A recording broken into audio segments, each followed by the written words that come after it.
João capítulo 17, verso 17, a oração sacerdotal de Jesus Cristo. Essa oração sacerdotal de Cristo, em João 17, 17, é o texto de maior intimidade na Escritura Sagrada, porque João 17 é a oração de Jesus Cristo ao Deus Pai. Estamos entrando na intimidade da conversa, da oração de Jesus para com Deus Pai. Aprove ao Espírito Santo de Deus deixar esse texto registrado por nós pela instrumentalidade do evangelista João.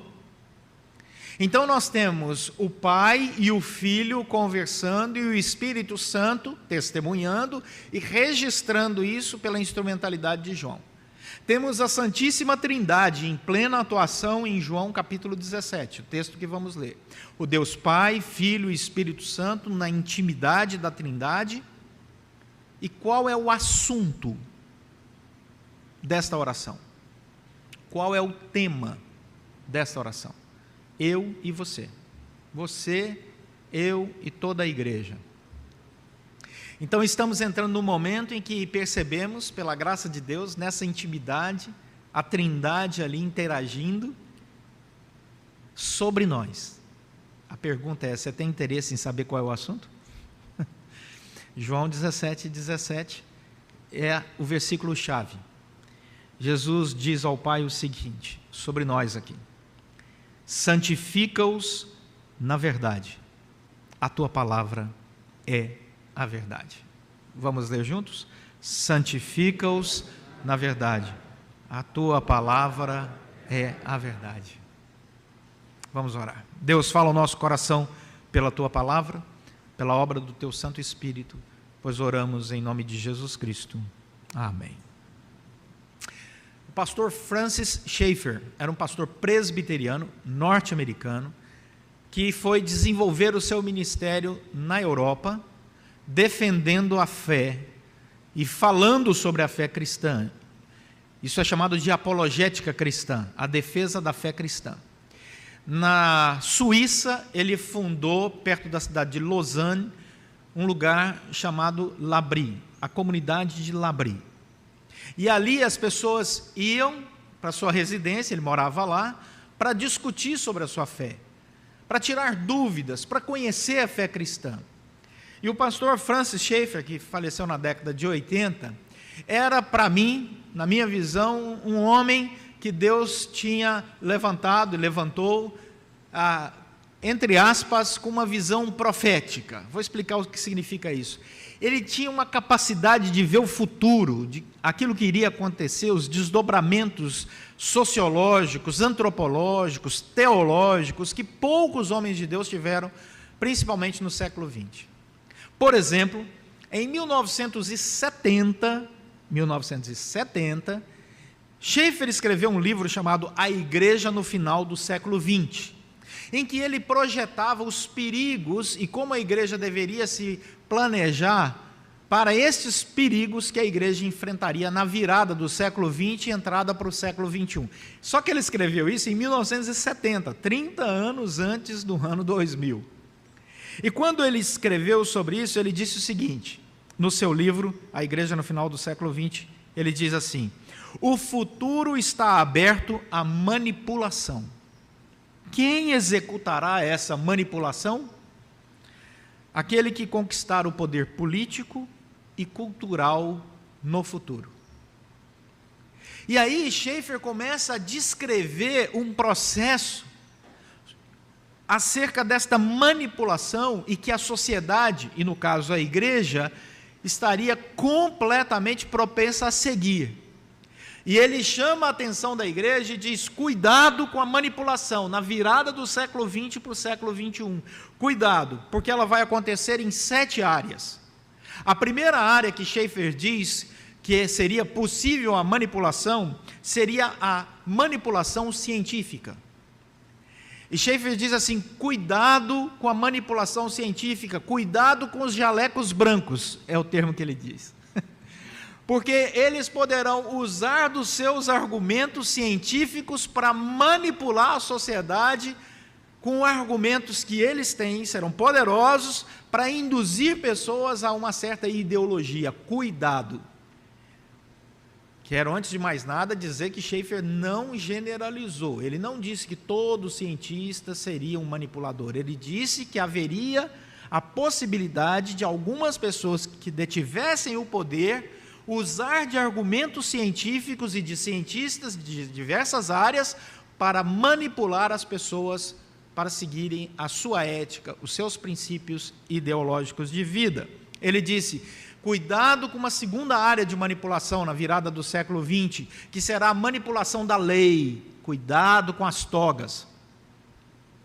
A manipulação da lei, aqueles que vão construir leis que parecerão dar a você liberdade e proteção, quando na verdade estarão retirando de você exatamente essas duas coisas, e te conduzindo dentro de um processo de manipulação para que você pense que a lei é a seu favor, quando na verdade ela será contra você.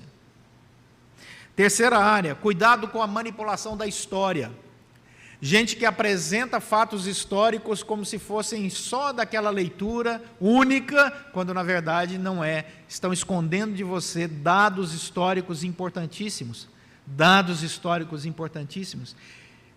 Eu conheci uma pessoa, muitos anos atrás, um senhor muito idoso, em que ele defendia que tudo o que aconteceu na Segunda Guerra foi manipulação, que a Segunda Guerra nem existiu. E ele tinha livros e livros, e ele tentava me provar isso. Ele falava: eu vivi na época da Segunda Guerra, não era assim não. Eu falei: Senhor, né? Manipulação da história. Eu ficava ouvindo ele assustado. Quarta área de manipulação do Schaeffer: cuidado com a manipulação da religião. Líderes religiosos que vão usar a fé das pessoas para o seu próprio benefício pessoal, ou político, ou ideológico. Cuidado com a manipulação da religião na virada do século. Quinta área: cuidado com a manipulação do teatro e da arte, quando disserem para você que tudo é arte, tudo é belo, tudo é teatro, tudo é expressão livre, quando na verdade de liberdade não existe nada. Existe a intencionalidade clara de te conduzir para um universo longe daquilo que é a proposta de Deus e da verdadeira expressão de arte. Da verdadeira expressão de arte. A arte deixou de ser arte na manipulação de alguns. Observe, ele evita a generalização. Ele diz que existem grupos que irão manipular, dizendo que aquilo que estão fazendo é arte, quando na verdade não é. Cuidado, em sexto lugar, com a manipulação da televisão. Ele diz que aqueles que detivessem o poder da televisão, dessa comunicação em massa, iriam ditar moda, comportamento, e as pessoas iriam seguir aquela televisão, aquela proposta, né, que é massiva, como se aquilo fosse o único caminho para seguir. E por último, cuidado com a manipulação química e eletrônica. Cuidado com a manipulação de elementos que podem trazer a você prazer. E aí ele encerra com uma coisa que eu acho tremenda. Em 1970, olha o que o Schaeffer escreveu: cuidado com o grande olho. 1970, Schaeffer disse: vai chegar o momento em que as pessoas serão manipuladas pelo poder do computador, que tudo verá e saberá sobre as pessoas, e que irá conduzir essas pessoas a uma sensação de vigia constante com o seu grande olho, o olho da computação. 1970. Nem internet nossa, nem tablet nós tínhamos, e ele já anunciava isso. Cuidado com a manipulação. Outro grande homem do século XX, Dr. Martin Lloyd-Jones, pastor da capela de Westminster, em Londres, também falecido na década de 80. Em 80 nós perdemos, década de 80, grandes homens do Evangelho. Ele disse que o século XX seria o século em que o homem viveria em uma procura constante. Ele escreve um livro chamado A Procura da Verdade. É um livro, pocket livro, livro de bolso, fininho. E o Dr. Martin Lloyd-Jones diz duas coisas sobre o final do século XX. ele diz: o final do século XX será a era do homem que procura sempre e que ele será sempre contraditório. O século XX, diz o Dr. Lloyd Jones, será a era do homem que procura sempre e sempre será contraditório. Ele vai dizer: lockdown para você, carnaval de rua amanhã. Essa é a contradição do século XX, do homem do século XX. E aí ele diz: a segunda característica do final do século XX, nós devemos nos lembrar que Deus nunca mudou e Ele não mudará. E a igreja deverá defender essa bandeira como uma característica para enfrentar o século XX e a virada dele. Deus não muda. E ele cita uma frase: o tempo não deixa rugas na testa do Deus eterno. Daí, o que isso tem a ver conosco? Eu não quero ser manipulado. Não aceito ser manipulado. Não foi para ser manipulado pela ciência, pela lei, pela história, pela religião, pelo teatro, pela arte, pela televisão, pelo computador, pela química. Não foi para ser manipulado que Jesus morreu na cruz por mim. E também não quero ser um manipulador. Cristo não nos chamou para sermos manipulados por tudo isso que está aí fora, ou manipuladores de outras pessoas. Deus não nos chamou para sermos contraditórios, pessoas sempre à procura de algo. Deus nos chamou para sermos coerentes e não contraditórios.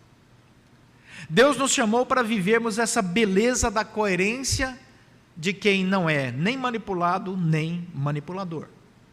Portanto, quando nós entramos nesse texto de João capítulo 17, nessa oração sacerdotal, nós encontramos um homem que testemunha pela obra do Espírito Santo de algo que ele viu e que era muito, muito relevante para aquela época, para o passado e para a eternidade, para nós hoje. João diz: entramos na intimidade do Deus que se preocupa conosco. Entramos na intimidade do Deus que ora por nós. E João começa a descrever isso como aquele que sabe que nem todos os livros, ele termina o Evangelho de João assim, nem todos os livros do mundo inteiro caberia os 3 anos de ministério de Jesus. Nem todos os livros escritos no mundo inteiro seriam suficientes para descrever só 3 anos da vida de Jesus, tamanha a profundidade daquilo que Jesus deixou escrito. Nós vimos já na semana passada que esse João que escreve o Evangelho é filho da Salomé e de Zebedeu. Devem se lembrar da semana passada. Irmão do Tiago, a Salomé, que era irmã da Maria, mãe de Jesus, portanto, tia de Jesus. João, primo de Jesus, é discípulo de Jesus e tem intimidade familiar e discipular para escrever isso aqui, inspirado pelo Espírito Santo. Ele, capítulo após capítulo, mostra que a nossa caminhada não é uma caminhada distante do projeto de Deus. Capítulo após capítulo, João vai dizer que nós estamos no centro do projeto dele mesmo, do próprio ser de Deus, para a sua própria honra e glória.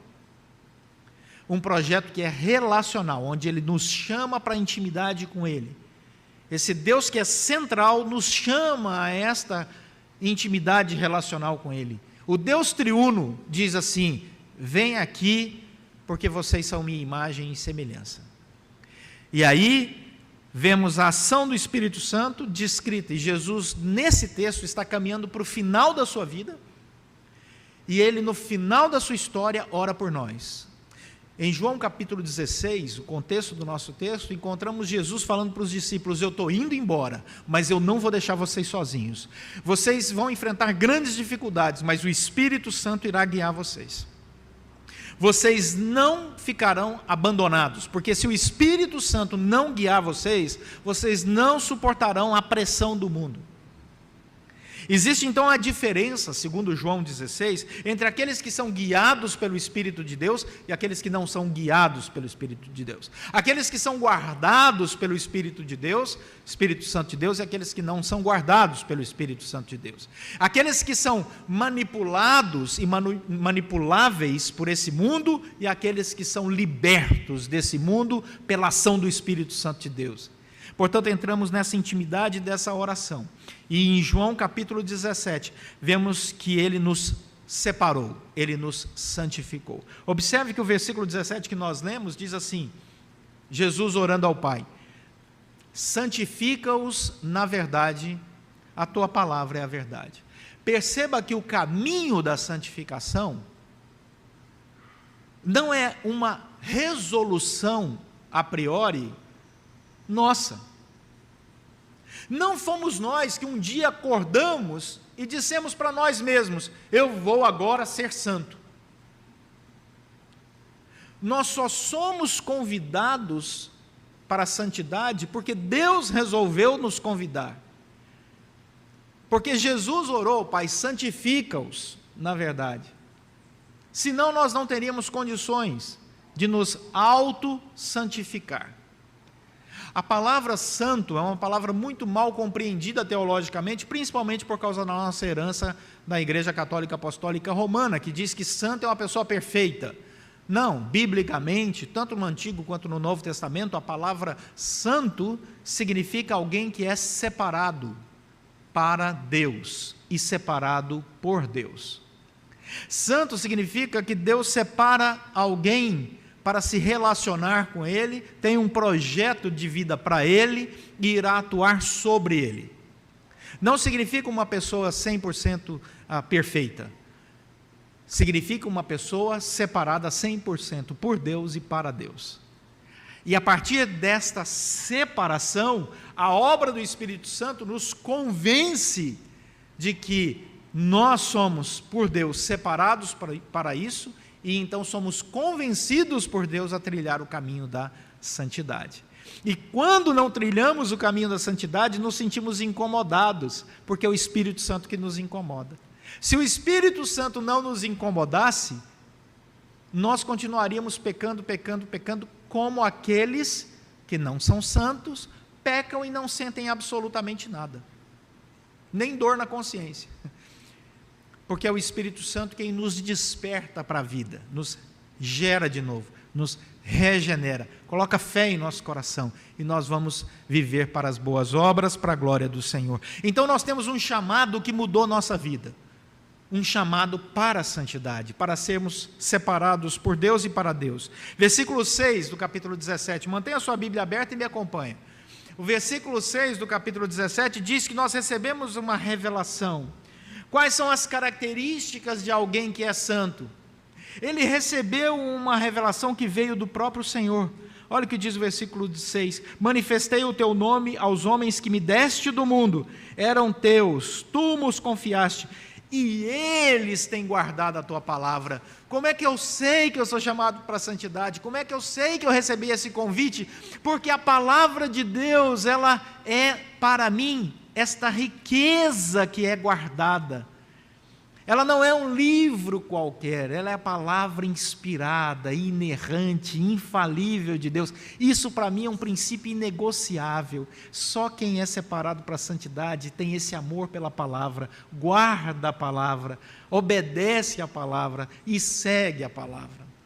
Para quem não é chamado à santificação, essa palavra não é absolutamente nada, e para alguns que estão aí fora, essa palavra é até manipuladora. Não conhecem a vida que emana dela. Qual outra característica de alguém que é chamado para a santificação? Ele crê e ele reconhece, ele percebe, ele compreende, versículo 7, que tudo isso vem de Deus. Eles reconhecem que todas as coisas que me tens dado provêm de ti. Aquele que é chamado para a santificação reconhece que toda a obra de Jesus e até toda a obra de Jesus em sua vida vem como fruto da graça de Deus. A santificação nos faz humildes suficientes para entender que sem Deus nada somos, nada seremos, nada temos. Tudo é dele, vem dele e é para ele. Só quem é chamado para ser santo tem essa perspectiva de humildade na vida. Quem não é chamado para ser santo diz assim: eu conquistei, eu consegui, eu fiz, eu vou desfrutar, eu. Quem é chamado por Deus para ser santo diz: Deus me deu força para trabalhar, Deus me deu saúde para ir, Deus me deu a capacidade de construir, Percebam, também não é assim, Deus fez tudo e eu fiquei em casa sentado no sofá sozinho, né? Ali quieto. Não é assim que funciona. Deus opera em nós, através de nós e por nós, para a sua glória. Esse é o reconhecimento do chamado à santificação, por isso que Jesus diz e ora: santifica-os na verdade, a tua palavra é a verdade. E qual é a segurança daquele que é chamado para a santificação? A segurança está no fato de que o próprio Jesus intercede por nós. Olha o versículo 9. Versículo 9 diz assim: é por eles que eu rogo. Jesus está orando por nós. Agora, olha que frase forte: eu não rogo pelo mundo. Tem gente que acha que Jesus, roga por todo mundo. Não é bem assim, não. Jesus mesmo diz: eu rogo por aqueles que me deste, porque são teus. Ao final dessa oração, Jesus vai dizer: oro por estes que estão aqui e por aqueles que irão crer em mim, que o Senhor já me deu. Jesus ora por você, por mim, aqui no século 21. Ele já sabia da nossa história. E Ele está vivo. E Ele continua intercedendo por nós. Em 1 João capítulo 2 diz assim: temos advogado junto do Pai, Jesus Cristo, o justo. Ele intercede por nós. Ele continua intercedendo por nós, porque Ele está vivo, o túmulo está vazio, Jesus ressuscitou. E essa é a maravilhosa intercessão de Jesus, porque ela é eterna. Então agora Jesus faz esse pedido especial no meio dessa oração. Ele diz: santifica, separa essas pessoas. Como? Na verdade. Qual é a verdade? A tua palavra é a verdade. Observe a relação santificação, verdade e palavra. São três que se unem. Não há santificação sem verdade e não há verdade longe da palavra. Só há santificação na verdade de Deus, e a verdade de Deus é a palavra de Deus. A verdade de Deus não pode ser manipulada. A verdade de Deus é absoluta. Eu vou usar essa palavra de novo: absoluta. A verdade de Deus é absoluta. Essa palavra hoje em dia, ela causa arrepios aí fora. Se você entrar numa universidade e falar assim: eu creio no absoluto, eles jogam uma granada em você. Em boa parte das universidades, eles vão jogar uma granada em você. Em boa parte de centros de reflexão, eles vão jogar uma granada em você. Porque o mundo hoje quer tirar essa palavra do dicionário, absoluto. O mundo vai dizer: não existe verdade absoluta. O mundo quer dizer o seguinte para você: existe a sua verdade e a minha verdade. Cada um tem a sua verdade. Essa é a filosofia do mundo que quer te manipular, quer manipular a mim e a todos nós. Não existe uma verdade absoluta, existe uma verdade individual. Imagine se nós fôssemos viver assim. Tudo é relativo? Se tudo é relativo, nada é absoluto. Se nada é absoluto, estamos perdidos. Você chega num sinal de trânsito, o sinal fica vermelho. Você diz: é vermelho para você, para mim é verde, e atravessa. Perceberam? Essa composição de que não há absoluto é tão ridícula que um simples sinal de trânsito já desmonta ela. Que história é essa que não há absolutos? Há absolutos, sim. A palavra de Deus é um absoluto, é o absoluto. A palavra de Deus é a rocha que revela a Cristo, né? O Evangelho é Cristo. E nós vamos construir a nossa casa sobre essa rocha. Não me venha com essa relatividade absurda. Não me venha com essa proposta de que não existe uma palavra absoluta. Existe. Não existe uma verdade absoluta. Existe. Não existe alguma coisa tão sólida assim. Existe. Tão sólida como a lei da gravidade no planeta Terra. Se você soltar a sua Bíblia, ela vai cair. Isso é um absoluto. Não, mas eu posso manipular. Bom, você vai manipular e criar uma outra lei. Vai submeter ele a uma outra lei. Se você vai na Lua, você está sujeito a outra lei. Perceba. Mas ainda assim será uma lei. Então, quando a verdade de Deus ela entra na nossa história, ela nos dá essa segurança do caminho. Ela nos dá essa segurança aonde nós podemos saber claramente onde estamos pisando os nossos pés, a quem servimos, por que servimos, de onde viemos, onde estamos e para onde vamos. A Bíblia é clara com relação a isso. Nós não estamos perdidos. Quem está perdido é quem não vive o absoluto desta verdade. Existem áreas na vida humana que nós podemos ter gostos diferentes. Eu gosto de sorvete de chocolate, o outro gosta de sorvete de creme, o outro gosta... Ok, mas isso não é a verdade.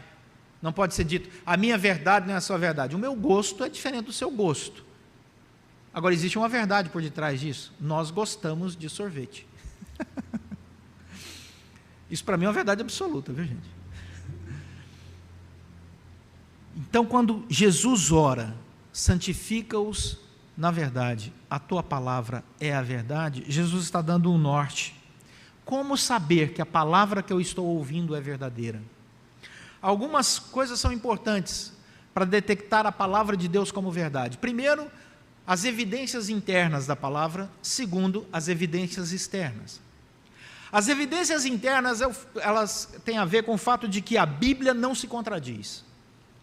A Bíblia não se contradiz.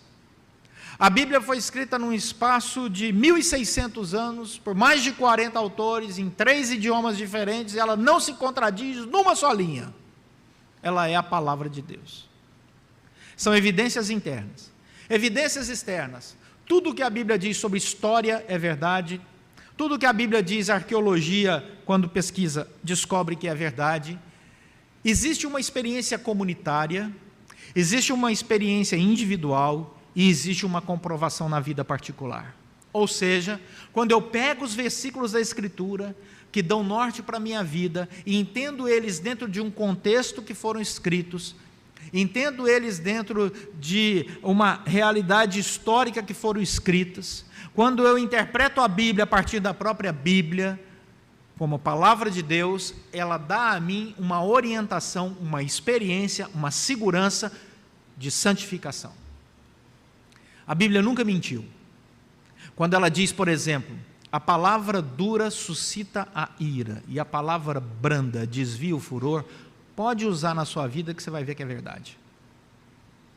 Quando a Bíblia diz, nunca viu o justo nem a sua descendência mendigar o pão, pode pesquisar que você vai descobrir que é verdade. Quando a Bíblia diz, entrega o teu caminho ao Senhor, confia nele e o mais ele fará, pode entregar que você vai experimentar isso. A Bíblia não mente, e ela é uma experiência viva para mim em particular, e quem convive comigo e experimenta essa mesma verdade bíblica, começa a compartilhar a mesma verdade, e ela se torna uma verdade comunitária. Por isso, ela nos santifica, ela amplia a nossa percepção sobre o mundo, sobre as pessoas, sobre a sociedade e sobre nós mesmos. Essa verdade nos santifica. Portanto, a missão que Deus nos dá, ao vivermos o caminho da santificação, ela vai além da mudança de comportamento. A Bíblia não é apenas um manual ético para mudança de comportamento. A Bíblia, ela é a verdade que nos santifica. A Bíblia, ela é a verdade que não muda apenas o nosso comportamento, muda a nossa visão de mundo, muda a nossa relação com Deus, muda a nossa relação com o próximo. E aí o Senhor nos faz perceber que o caminho da santificação significa santidade em ação. Santificação não é você ir para um mosteiro distante, subir no morro, ficar fechado em oração e leitura diária da Bíblia. Isso não é o caminho da santificação, porque é apenas uma parte. Cadê a ação? Cadê o próximo, que você deve amar a si mesmo? Cadê o abraço, o socorro ao necessitado? Cadê o compartilhamento do Evangelho àquele que ainda não conhece a mensagem de libertação? Santificação é ação de alguém que foi separado por Deus para proclamar o Evangelho e para viver não como um ser manipulado ou manipulador, mas como alguém que não vive de maneira incoerente e contraditória, mas firmado os pés na rocha absoluta da sua fé, que é o Senhor Jesus Cristo. O que a gente leva para casa? Estamos aí, colocados num mundo que deseja nos manipular. Estamos aí, colocados num mundo cheio de manipulações. Como disse o Schaeffer, somos chamados para viver nesse universo onde aqueles que detêm o poder político e econômico e de informação vão tentar nos manipular, seja pela ciência, seja pelas leis, seja pela história, seja pela religião, teatro, arte, televisão, química ou pelo grande olho do computador. Diga não. Diga não. Jesus Cristo se fez carne, viveu entre nós, morreu e ressuscitou. Não foi para que aceitássemos ser manipulados pelo mundo que está aí fora. Jesus Cristo veio, morreu e ressuscitou para nos dar vida e vida em abundância, na liberdade de quem conhece a verdade do Evangelho. Nós nos negamos na proposta da manipulação e também nos negamos a cair na tentação de sermos os manipuladores. Nós não somos os donos da verdade. A verdade é quem é dona de nós, porque a verdade é Cristo. E por isso nós vamos viver para proclamar para o mundo: saia das armadilhas da manipulação, saia do caminho da perdição e ouça, desfrute e experimente o privilégio de viver a verdade que liberta em Cristo Jesus, a verdade que nos orienta, que é sólida e que nos momentos mais difíceis da nossa vida nós podemos curvar os nossos joelhos em oração, na firmeza, como o apóstolo Paulo disse, porque eu sei em quem tenho crido. Nesse Deus que não há sombra nenhuma nem variação de mudança, eu sei em quem tenho crido, e eu estou bem certo que Ele é poderoso para guardar a minha vida até aquele dia. Eu sei, porque o Senhor intercedeu por mim, morreu por mim, o Senhor me guarda, e eu louvo ao Senhor por isso. Que Deus nos abençoe. Vamos orar.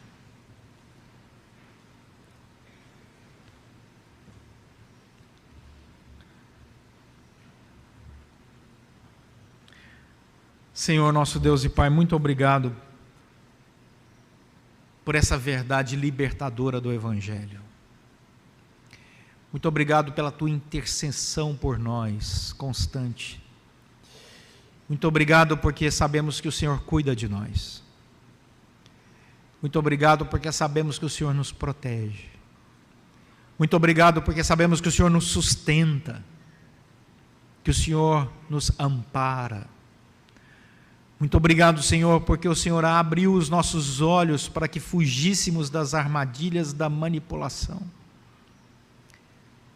Que o Senhor coloque em nossos lábios essa confissão de fé sólida, absoluta, verdadeira, inquestionável, de que o Senhor é o único caminho, verdade e vida.